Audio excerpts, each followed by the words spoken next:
We all have a place we run to when the world gets too loud. For some people, it's the gym or music, maybe even a late night drive. For me, it's Sifu. That probably sounds strange because Sifu isn't exactly a game where you could turn your brain off. It's actually very difficult and it demands your attention. But that's the exact reason I keep coming back. While my hands are focusing on learning patterns, dodging, getting critical hits, staggering, my mind finally has the room to process everything else. You may call that multitasking, but it's one of the few places where I can think without feeling overwhelmed. And maybe it's fitting because Sifu is a game about obsession. A child watches his father die and spends years training just to dedicate his life to revenge and finally quiet down that noise in his heart that won't let him let go. A story that's not truly told by words but by action, leading back to this same question. What happens when one purpose consumes your entire life? What if peace doesn't come from winning? Or more importantly, where can we or where do we go when life becomes a little unbearable? How you doing? You can call me OJ, and here's what I learned about Sifu. I'm 40. I'm 40. One of the main things I learned about myself while playing Sifu is that I am a perfectionist when the consequences show. Every time you die in Sifu, your age goes up by 1 year. The death counter goes up. So if you die more than once around the same time before the reset, you age up that many years. So in reality, you can go from age 20 to 70 very fast. This footage actually dates back 2 years ago. 2026 when I made this video. And it was 2024 when I made this recording. And not to brag, but me playing Sifu now compared to me playing Sifu 2 years ago is two completely different games. But I did this mission at least 3 times before I even said screw it and just played the game how it was honestly intended. Obsessing over wanting to be perfect, just doing it all right, not wanting a flaw or a blemish because I myself couldn't accept anything but a perfect score. But in life, you're going to have a couple scars. Those scars, those mistakes, that's how you identify who you are. Perfection may be unique, but perfection is all you'll ever be. And that ties into the story of Sifu very well. Imagine you spent years training only to get revenge. No matter if you beat the game at 20 or 70, you get the same ending. Imagine if you were in the character's shoes. You spent all those years training in order to be the kung fu master you become. You find, fight, and kill your enemies. And now your mission is done. Now, if you did that at 20 years old,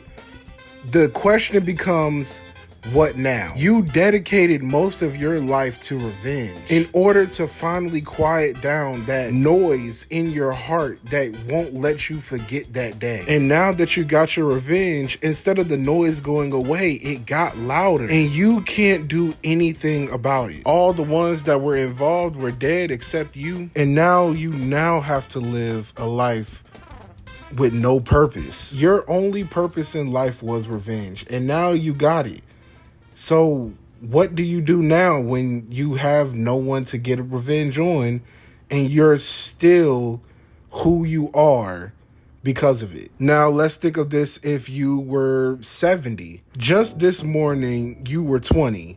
You chose to go out and finally get your revenge. By 5 p.m., you're 35. By 8 p.m., you're 53. By 2 a.m., you're 64. And by 6 a.m. the next day, you're 70 years old, but you finally completed your mission. That mission took your life. Your youth is gone because you over-obsessed over completing the job instead of letting go. Now you're standing at the end of the yellow brick road with your entire youth being yesterday. And now at the age of 70, the question turns from what now to was it worth it? Your enemies are dead, you completed your mission, but you lost your youth. And that truly is what happens to a lot of us. Our problems seem so big while we're in them. And we tend to chase the things outside of us in order to answer the questions that's inside. And thinking that we need these things outside of us in order to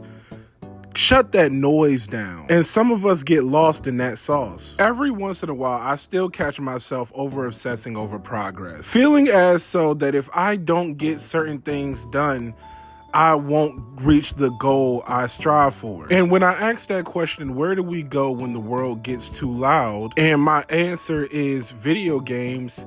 Some people will see that as the healthier option. But to think about how many people we know in the world that the place that they ran to wasn't so healthy. Realizing that some of the broken people on the street aren't actually people who just chose that path, but are actually people who ran away and ended up getting lost. Our main character in Sifu got lost. Sure, he turned into a one-man army, but the realization is he didn't want to become a one-man army. He actually just wanted to cope. He wanted the ringing to stop. He wanted to finally slow down, wanted to stop seeing his most traumatic moment in life replay in his head over and over. So for me, Sifu became less of a game where I turned my brain off and a game where I finally could think clearly. I always thought I came back to Sifu because of the combat, but maybe that's not so true. Maybe I kept coming back to Sifu because it reminds me that the loudest battles aren't on the screen. They're the ones that we fight in ourselves. And just like in the story, the main character also realizes that learning how to let go is the way. You got to know when to hold 'em, know when to fold 'em, know when to walk away. Maybe the goal isn't revenge. Maybe the goal is actually learning how to let go. Like in our secret/second ending. Our character realizes that he could beat all they asses and spares their lives because it won't change anything. And actually gains peace in himself kind of more at the last minute. And whether you do that at 20 or 70, it's still the same ending. That yes, you may have wasted time obsessing over these things, but when you finally take your hands off the reins and let go, you realize that these things have no true control over you, and that you're not only capable, but you're able to create your own outcome. And the only way you can truly gain that answer is just by giving yourself enough space to let go. And that's truly why I keep coming back to Sifu. Because it's not where I go to stop thinking or where I go so I could give up, but to relearn the lesson. To not let my problems consume me. To remember that perfection doesn't tell the story. And to not stay down because you took a hit. And most importantly, to remind myself that the strongest enemy isn't outside of me. What Kimbo Slice say? Yeah, without nothing, away from everyone, and I really took the time to find out, who the enemy was. And it's not that it was the enemy, it was the enemy. The enemy. The enemy. Sometimes you realize the true you is the enemy. I want to start off by giving a big thanks to you, the viewer, for making it to the end of this video. I really appreciate it. And if you really want to support me, all you got to do is like and subscribe. It lets me know that there's people out here in the world that likes the things that I make. If you like to, you can leave a comment, give me a suggestion of a new game you want me to play. Make sure you follow my Twitch. It's a link in the description. And join my community, the Winning Circle. That is my Discord. That is also in the link in the description. But again, thank you for watching. Hopefully the next video will be up very soon. All right, see you. Niggas call me the drink. They call him the what?